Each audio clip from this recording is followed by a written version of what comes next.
opinions expressed in this episode are personal. They do not necessarily reflect the views of this streaming platform.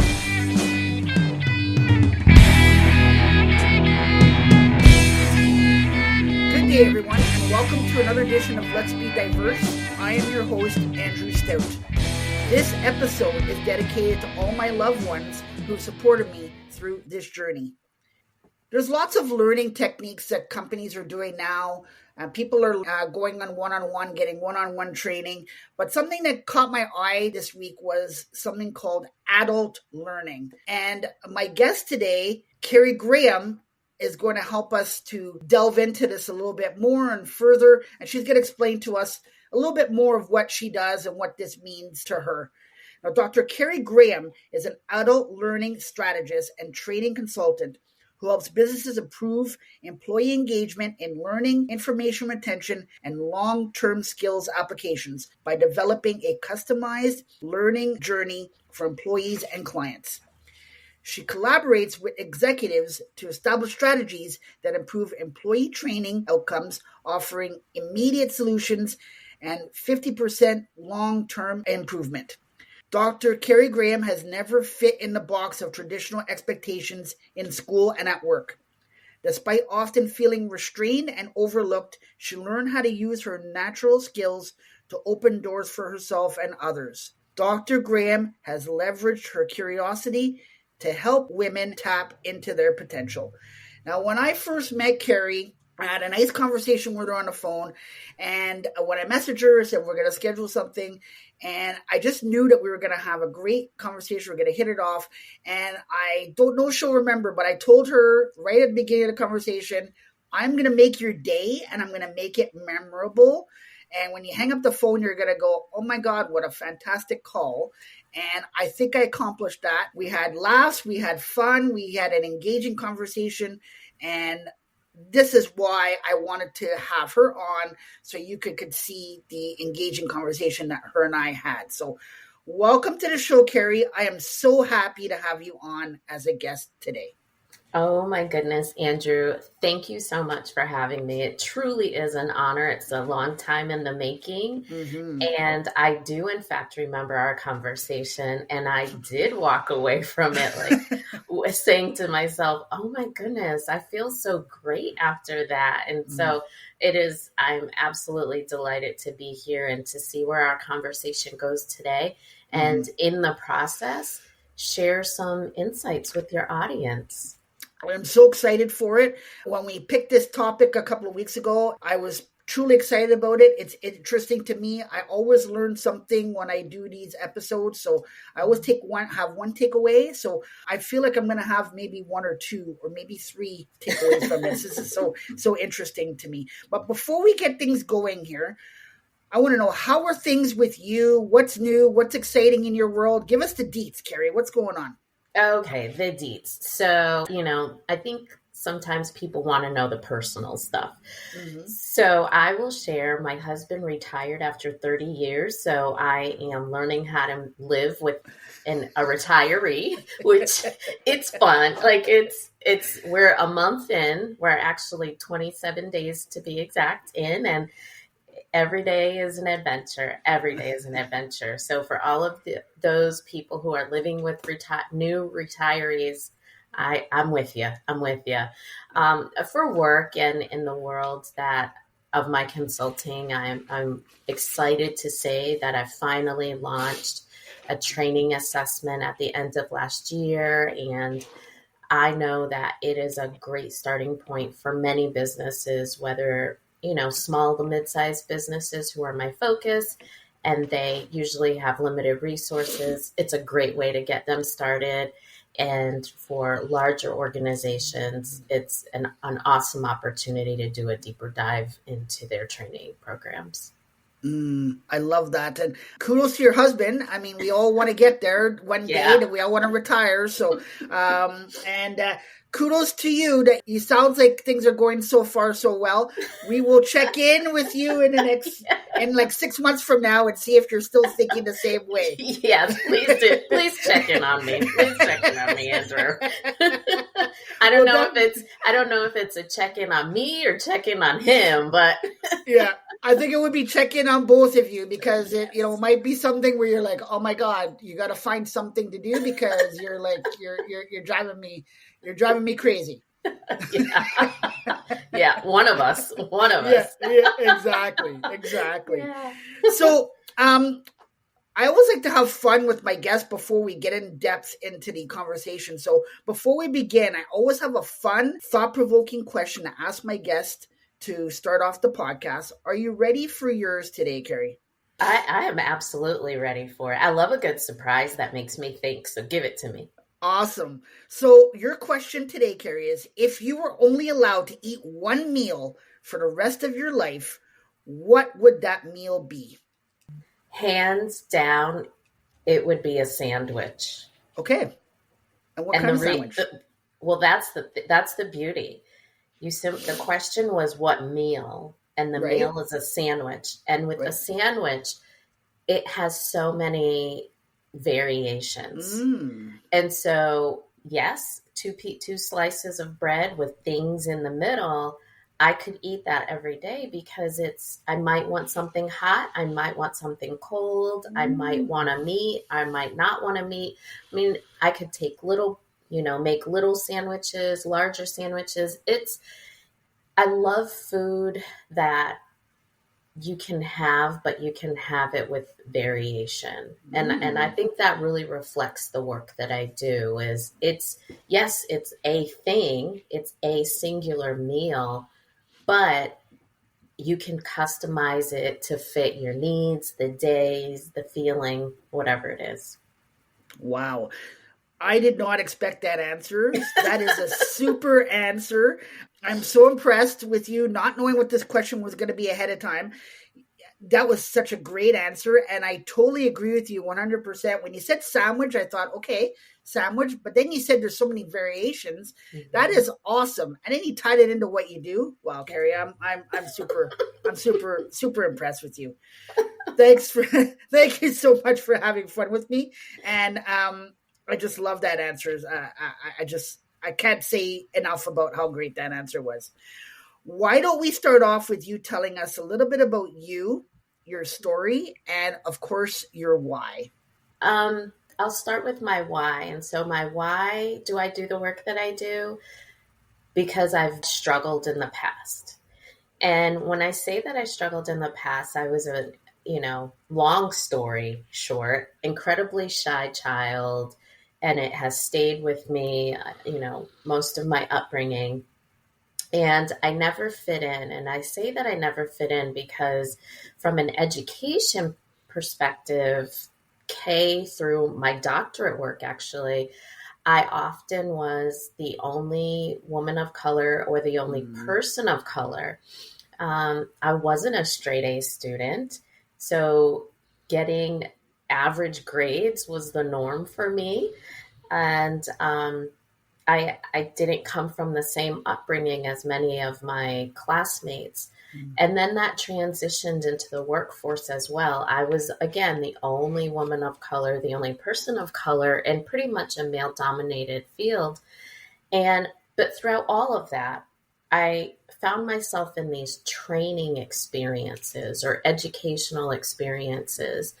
And so often they weren't meeting my needs. So as a child, I didn't see myself or people that look like me in that learning experience. Right. As a healthcare provider, I would go to these annual conferences and various types of trainings. And the more seasoned I got in my craft, the less impactful the trainings were. And so it got to the point where I was constantly looking at my watch like, why am I here? I can't get this time back. And when I started having more and more of those experiences, I started to have conversations with other people who had the same experience. I would look around at how is this training or workshop being facilitated? What is the purpose behind it? How are other people who are also in attendance responding to it? And consistently, over the years, I found that training as an umbrella term, it wasn't being done well. It was either unengaging, people were unmotivated to attend, they weren't participating in it, being an active participant in it. The content was not well developed and presented in a way that made sense for the learner. And then lastly, people would walk away saying, I don't know how to use that information, or it's not practical.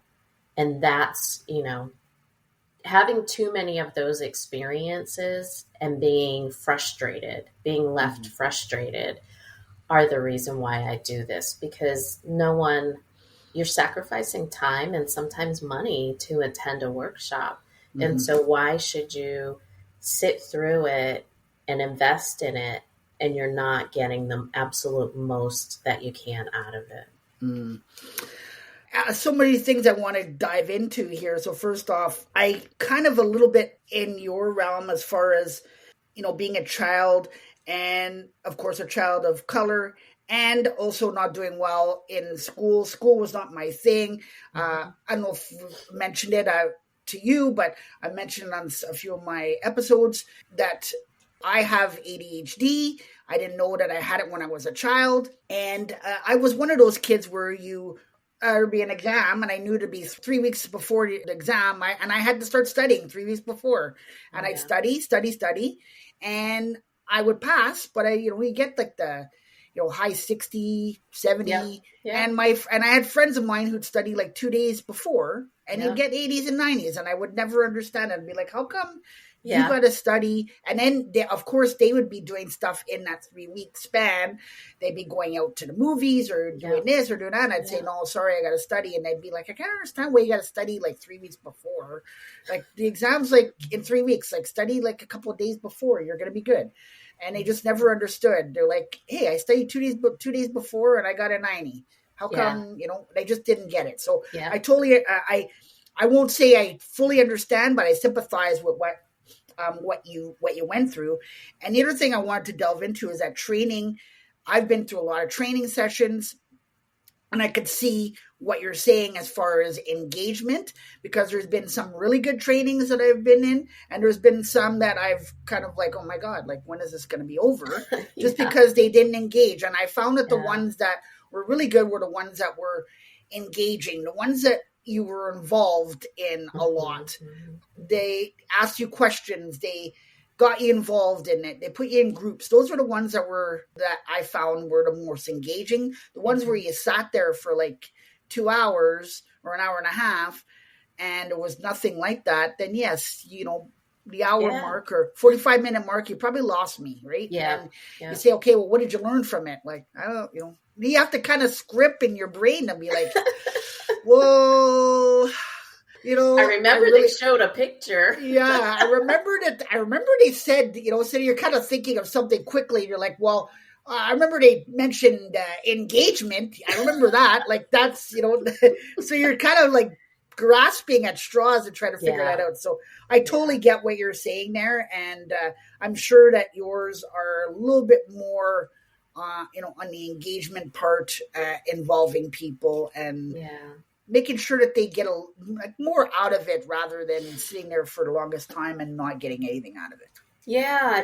Andrew, it's, I don't know, but for some reason, when you said the word engagement, I had the thought of someone probably listening thinking, well, that's all about the learner. It's all about the attendee. And while yes, there are some elements of the person coming to the learning experience. They have a responsibility, but most of the responsibility falls on the lap of the person who is either built the training or facilitating the training. And you can have someone, and I've done this, I've had facilitated trainings where people literally have gotten a flat tire on the way to the training with their children in the back seat. And they still showed up. Now, granted, they were flustered and frustrated. They were late. But there's still a way that you can support them and helping them transition to the moment, to the learning experience, and keep them engaged, even though they've got these other things going on. And so I firmly argue it is at the responsibility of the person who's developed the training or facilitated it. And that's where my passion lies is, yes, I'm concerned about the attendee, but let's do this thing. Let's work on construction and presentation to support the attendee. You just pretty much described leadership right in a nutshell there, right there. So that leads me into my next question, so that I want to delve into, which is, are there common misconceptions about adult learning that you often find yourself addressing in your consulting work? Yeah, it's a couple things. One, I use, this is what someone will tell me. Well, I saw this trend or this hack online, and so I am implementing it, and it's not working. That's one. I've also seen where people, they use methods that they've experienced or that they've seen, but those methods are not working. And oftentimes it's because it's a poor method to use, or it doesn't meet the needs presently. But now what I'm starting to see is, people are really talking about AI and the role of using artificial intelligence to build your training. And while there is a place for that, I think that the discussion right now is too heavily rests on letting artificial intelligence do the work for you. And that's the danger. The danger is in that the AI doesn't know the audience. You do. The AI is not able to see in the moment how they're responding. Right. Is there an inability to comprehend the information that's being presented? And that's where I think that's an upcoming danger that's going to happen or pitfall that's going to happen, as many people are going to rely too heavily on AI and with these high expectations, and it's going to fail them. I'm thinking of, when you say that, first off, is that, when you are writing something, there's two things that are going to come out of that. And this is all about, when you're doing your learning and your adult learning, and from the adult learning, is that, first off, I speak two languages. I speak English and French. So I would say, what that tells me is that if you're trying to translate something from English to French or French to English, that would be like putting it completely into your full thing that you're wanting to say, throwing it into the internet and translating it from English to French or French to English. The translation is going to be way off. So you can't do that. There's wording, there's understanding, there's all kinds of things that come into play there. So you can't do that. Yeah. And the second thing I'm thinking of is, when we're writing stuff or when we're learning stuff, the thing that makes me think of that is that you want to say what you are, if you're copying something from AI, you're not getting the full story or the full heart and compassion of what you're trying to comprehend or get out there in the universe. So it's going to be pretty well written, granted, but it's not going to give your whole, if you're going to use AI to do your mission, vision, and values and put it on your website, that's not going to be a good thing, because if you are a heart-centered, family-orientated, compassionate company, and you want to let people know that, using AI is not the answer. It's not. It's not. And, I wanted to circle back to your question about, touching on what is adult learning. One of the focuses of adult learning is it's truly supporting the adult where they are presently and giving consideration to their motivation for learning. Part of the reason, first we have to consider that, or acknowledge that, all adults have rich life experiences. Children don't have that. Children have not seen, decades worth of life experiences that they can draw on to help either enrich their learning or support their learning. That's a critical part of adult learning. And we also have our own biases as it relates to a particular piece of information. And so when we think about supporting the adult learner, it's acknowledging that part of it, not only in the development, but also in the engagement piece as well. And you cannot, well, I suppose you can, it's not effective. It's completely ineffective to approach educating and informing adults in the same way in which you do children. So, Carrie, you specialize in developing customized learning journeys for employees and clients. Yeah. Could you elaborate on what this entails and why it's crucial for effective learning outcomes? Absolutely. So when we think about the contributions of employees, sometimes we need to provide new skills, sometimes we need to correct skills. And one of the reasons why we do, or why employers do that, is because they're trying to achieve a business goal. Right. And in order to do that, you have to provide this information to your employees in some capacity, whether it's through a workshop, whether it's through a seminar, or, there's just so many ways that you can train someone on, one-on-one mentoring. But nevertheless, there's a goal that you're working to achieve ultimately. And on the other side of that goal is revenue generation. So if from a business perspective with employees, training directly impacts revenue generation or losses. The same holds true with clients. So those people who are coaches and consultants, their clients have hired them because they are trying to achieve some goal of some capacity. And so as a consultant or as a coach, they're looking to you for your expertise to inform, educate them, help them develop skills. And that is to benefit their life in some way, whether it's to help them generate revenue, live a peaceful life, solve some type of problem. And so at the end of the day, money becomes a factor, time becomes a factor, and there's always a goal. There's always a goal on the other side. That's why effective trainings are so important. Carrie, do you find that companies contact you for training because they feel it's a need, or do you find that there's a lot of companies that contact you because they are in dire straits and something terrible's happened and they feel like oh my God, we need to get the training in? And do you find that there's a difference with the two? We talked about engagement before. Are they as engaged with one compared to the other? Do you find that they're engaged both sides? Yeah, that's a great question, Andrew. And actually, I would say it's both.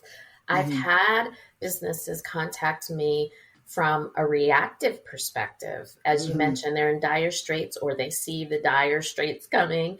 And so they want to work with me. And in those instances, they want a quick fix. And so I find there's some level of resistance to taking a new perspective on training and development because they want it immediately. Right. For those businesses that approach me that are trying to get ahead, right? They have a sense that something's off, but they're exploring options and they're being proactive. Those are the individuals who come to me with an open mind. We have a lot of exploratory, open, candid conversations where they truly are receptive to thinking about their training from a different angle. And those individuals and those businesses are the ones that but they have the biggest gain from working with me because again, I go back to one size does not fit all. And I am not going to make a recommendation to one company that I've recommended to every other company or business. Right. Two people might get the same recommendation, but how we integrate it will be different because it's truly based on need. Oh, I love that. And I love that you said that their two companies are different. That is exactly, again, a leader needs to look at their look at their company, look at what the needs are. But again, the needs might be different at different times of the year or different areas, but also they have to look at their individuals on their team. Yep. And they need to, everybody I think will benefit from the training, but some might benefit from it a little bit more depending on what's going on with them compared to somebody else. And then that will help them to deal with these individuals a little bit differently, because one person, I'm different than you, Carrie. So what's going to motivate me is not going to be the same that may motivate you. So I think that is something that, you learn, through these trainings as well. Absolutely, Andrew. And, I've had someone once say to me, well, Carrie, I feel like I need to separate my people who have, let's just say 10 years experience or more versus people with less experience on this particular topic. And I said, well, why? And their response was because they have different experiences with it. And I said, well, that's all the more reason they should be together. One, it's an opportunity for them to share information, share experiences, and learn from one another. But to your point, Andrew, it's an opportunity with a well-constructed training of the content. You can inform someone who has no prior knowledge of something. You can, in the same session, refine the knowledge of or skills of someone who is more seasoned. So it really is taking a critical look at what is the purpose of this training, who are the people that will be there, and what do they need, and let's find the perfect match in the middle. And that's where I step in to say, let's take this approach.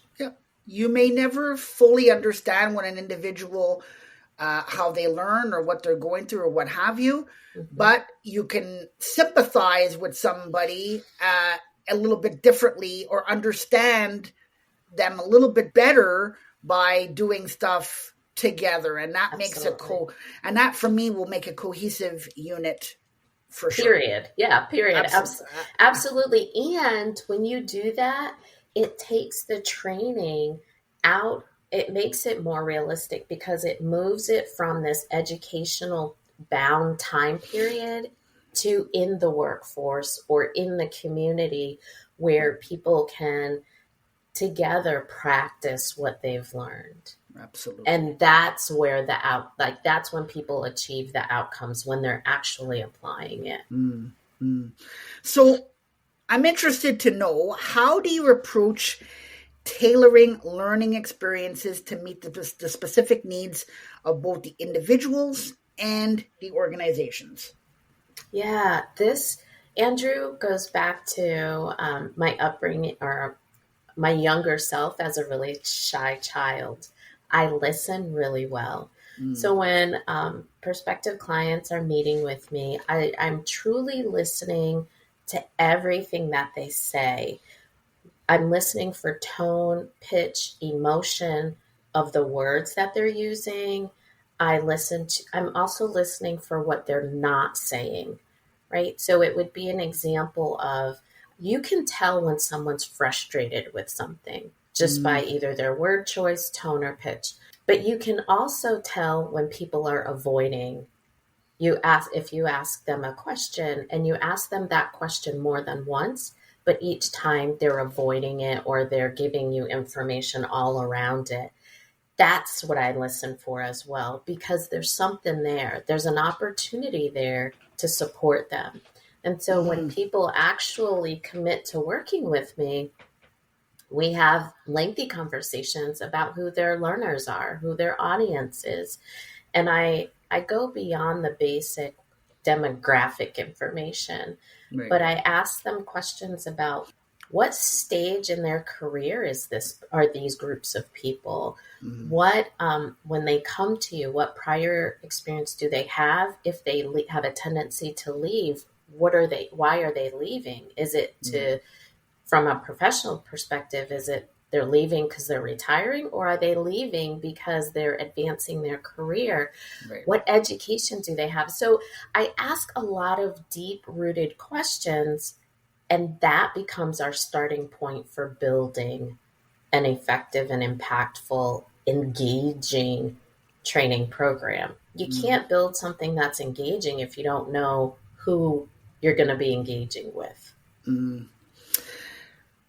So when you said your younger self, I love that, because I truly believe that we, in steps of our lives, we take a little piece of what we learned from our life and we take it to the next step. Mm-hmm. And it sounds like in your trainings, you were able to take little pieces of your upbringing, your schooling, your career, what you've done, and looked at it and go. And then when you started to do your trainings and in your business, you went back and how would I do this? How would I, I saw this when I was in this situation. How would I handle it now? Or how would I do this training? Or someone asked me this question. How would I respond to that? Thinking back of what I was looking at way back in time. So I love when you said looking at your younger self, because I think a lot of people don't do that enough. Yeah. I think we look at our present, but we forget. I was telling somebody the other day, we learn to be leaders at a very young age. We just forget about it. Yep. So I remember as a kid, I'm going to probably age myself here, but I remember playing as a kid, follow the leader. Yes, I'm with you. And you think back about it, like, what is follow the leader? You're following what that person is telling you to do. Oh. And that person is leading you through the game. And you think back about it and you go, wow, we learn at such a young age, but we forget what we've learned. And you take that with you. And I think that's super important that just jumped out at me when you said you looked at your younger self. Yeah. And the thing is, some of the people that I work with are, for some, it's their first time developing a training program of some sort. And so they're very nervous about facilitating and presenting. And those are the people that really touch my heart because, again, thinking back to my younger self. And so when I work with trainers to refine their skills, I always tell them, start with your strengths. Right. Don't try to change who you are or try to use methods that don't feel natural. Mm-hmm. Rather, and for me, because I've listened my entire life of being a shy child, and then in school, I didn't look like everyone else, so I was quiet. I didn't want to, tried to hide. I was always listening. And one of the ways that I do that now in my work is, yes, I listen, but I know how to ask a thought-provoking question. Mm. And if I'm asking a thought-provoking question, all eyes are not on me, and I can learn more about the other person or the situation. And so that's just an example of one of the recommendations I offer people who are really nervous about facilitating either their first training experience or a larger scaled training experience. It's start with what your strengths are. And you really have to think about what you were saying, Andrew, is all the skills that we've developed over our life. Some of them we forget that we have. We really have to be reflective of what do I do well. Mm. And I love when you said, do what you're good at. We're not good at everything. No. I know that there's things that I'm not great at. but I don't profess to say that I'm great at those things. And the things that I'm not good at, I always seek out advice or help from the people who I think will be able to aid me in those areas. So I think that is super important to do that, because you don't want to be answering questions. You don't want to be saying something that you don't know. You want to get that advice so that you can help yourself or others better. Yeah, absolutely. And I've said publicly and on other podcasts that I don't like technology. And if something goes wrong with my computer, I'm in a panic. My world has turned upside down when really all I need to do is X out of something. But it's the same, the same holds true with developing training programs. It can seem like such an overwhelming task that, causes anxiety and stress and overwhelm, not only for the developer, but also for the individual who's attending. And I don't want that for anyone. And so I am delighted to step in those moments and say, hold on, let's all take a nice deep breath and know that there is a solution to this. Yeah, there's always a solution. You're absolutely right. So, Carrie, if you could choose one word to describe yourself, what word would that be? Now that's a hard question, Andrew. I love food, so that's never hard. But one word, I would say kind. Okay. Yeah.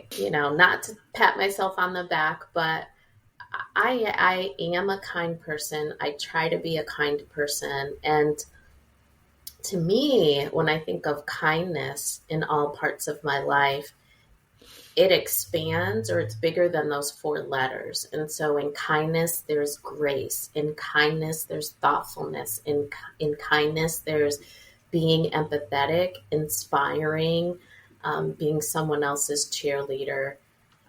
So it's a small word, but I think it's packed with, when I think of it, it's packed with a lot of other great things. And I really, every day I work to be better than the day before, or even sometimes the hour before, in my interactions with other people, and myself included. I love that word for you. That is, you're absolutely right. It's a word that's packed with a lot of punch. It has so many different meanings to it. And I definitely would say that you are one of the most kind, compassionate, and empathetic people that I have met. So I definitely would go with you on that one. Thank you, Andrew. Thank you so much for not hitting pause on the recording and beating yourself on the head saying she's delusional. No. Thank you so much for the affirmation. I appreciate that.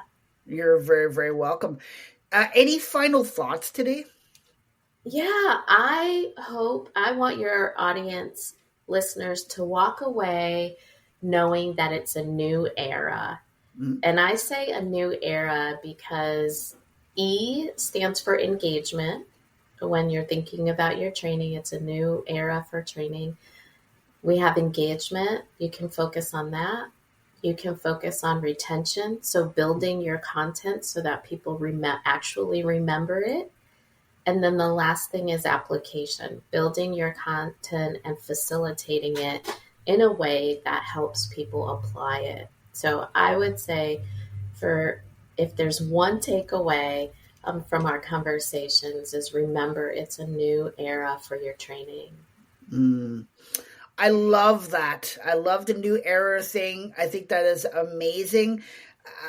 I firmly believe that we can do all we can, or we can put all the processes and all the training and everything and do the good things, talk to people. But if we don't actually apply what we're learning, then what are we doing it for? What's the reason for it? We're just going like a mouse in a wheel, just spinning and spinning and spinning. So we need to apply it. We need to do the things. It's almost like a company saying, you know what, we're going to put this process in and have a huge meeting and say, we're going to do this, guys. This is what we're going to do. It's something great for the employees. And then 6 months later, we're sitting with your coworker. You're like, Carrie, remember that they said we had a meeting 6 months ago. We said they're going to have this process, and where the heck is it? Like, what happened? We haven't heard anything about it. So that is a huge part. I love that, the engagement, the retention, and the application. And I am a firm believer in communication. Yeah. So I think that that fits in there tremendously. Yeah. We need to have great communication, which will create engagement. We need to have great communication, have retention, and communicating so that we are applying all the things that we learned. I love that. I just love that. Good. Carrie, I want to take time to thank you for coming on today. I knew when we spoke that this was going to be this type of podcast, this type of episode. And I'm going to truly say that it exceeded my expectation. It was way better than I thought it was going to be. And I am so excited for all the listeners, people that are listening today and who are going to tell people to listen to it, because I think that this was a truly, you used the word engagement a lot. I felt that this was a truly engaging conversation. So thank you so much. Oh, Andrew, you are so kind. Thank you for having me. It has truly been an honor. And the testament to your hosting skills is that you can ask a question, an unexpected question, and I was able to answer it quickly, a sandwich. Yes. But then you were able to ask a question that I feel like I should have known was coming, but it stumped me. And so I just appreciate that about speaking with it. This is yet another opportunity or another situation where I leave our conversation feeling good. And so Thank you so much, Andrew. And I wish you all the best on your podcast and just sending you such wishes of success. I appreciate that. Well, on behalf of myself and my guest, Carrie, I would like to thank you all for listening and joining us today. Until next time, be safe. And remember, everyone, that if we all work together, we can accomplish anything. Yes.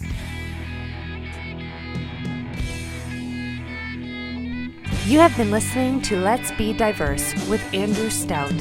To stay up to date with future content, hit subscribe.